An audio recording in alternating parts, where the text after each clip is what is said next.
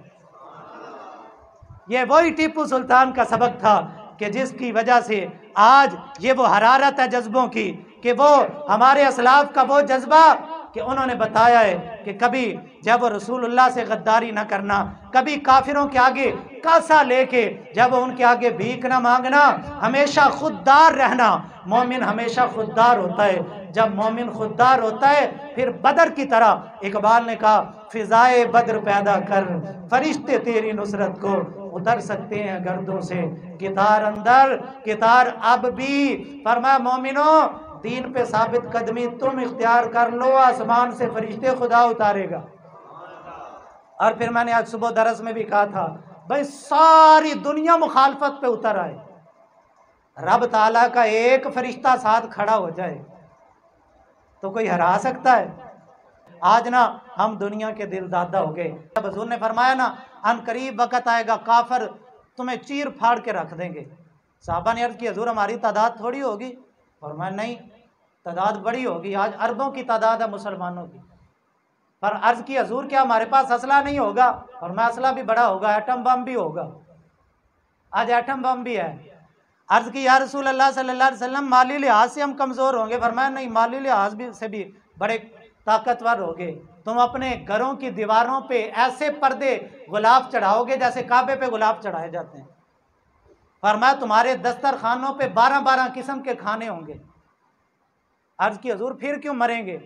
میرے مصطفیٰ کریم علیہ السلام نے فرمایا تم جہاد کو چھوڑو گے اور دنیا کی محبت اپنے دل میں ڈال لو گے۔ جب تک جذبہ جہاد امت کے اندر موجود تھا کوئی ہرا ہی نہیں سکا اس امت کو، لیکن جب سے ہم دنیا کے دل دادا ہو گئے، بھئی میں سوچوں تو صحیح، کیا اللہ کے راستے میں شہید ہونے کو میرا دل کرتا ہے؟ یا دل کرتا ہے ہائے میری کوٹھی، ہائے میرا بنگلہ، ہائے میرا کاروبار، ہائے میری دنیا، ہائے میری آل اولاد؟ اور میرے مصطفیٰ کے غلاموں نے تو آل اولاد سب کچھ میرے نبی کے دین پہ قربان کر دیا۔ یہ جذبہ، اور پھر میرے مصطفیٰ کریم علیہ السلام نے فرمایا جس کے دل میں شہادت کا شوق بھی پیدا نہیں ہوا وہ تو منافقت کی موت مرا، اور جس کے دل میں شہادت کا شوق ہوا، صرف یہ نہیں غلامی رسول میں موت بھی قبول ہے، یہ تو بڑے لوگ دعویٰ کرتے ہیں، یہ بڑے بڑے لوگ نعرہ لگا دیتے ہیں، وہ سچا میرے مصطفیٰ نے فرمایا صدقے دل سے جس نے اللہ کے راستے میں شہادت کی دعا مانگی، صرف دعا مانگی، فرمایا اللہ کل قیامت کے دن اس کو شہیدوں کی صف میں اٹھائے۔ دعا مانگا کریں کہ یا اللہ ہمیں اپنے راستے میں شہادت کا رتبہ عطا فرما۔ حضرت فاروق اعظم دعا مانگا کرتے اللہم ارزقنی شہادتا فی سبیلک واجعل موتی فی بلد حبیبک، اے اللہ اپنے راستے میں شہادت عطا فرما اور مدینہ رسول میں مدفن عطا فرما۔ کسی نے کہا حضرت مسلمانوں کی فوجیں تو کیسر و کسریٰ کے بارڈروں پہ لڑ رہی ہیں، یہاں پہ آپ کو شہادت کیسے ملے گی؟ بھئی شہادت بھی اور رسول اللہ کے جوار کے اندر مدفن بھی، اور پھر مسجد نبوی کے اندر آپ کو شہید کیا گیا، روضہ رسول کے اندر آپ کی تدفین ہوئی۔ بھئی صدقے دل سے جب بندہ شہادت کی دعا کرتا ہے اللہ ایسے قبول فرمایا کرتا ہے۔ تو یہ شہادت کی دعا مانگا کریں۔ جذبہ جہاد اگر طاقت نہیں تو کیا ہوا؟ کم از کم یہ شوق تو دل کے اندر ہونا چاہیے نا، اللہ کا بھی موقع آیا ہم اپنا تن من دھن تیرے دین کے راستے میں قربان کر دیں گے۔ رب قدوس مصطفیٰ جان رحمت صلی اللہ علیہ وسلم کے صدقے ہم سب کو اپنے عقیدے اپنے عمل کی اصلاح کی توفیق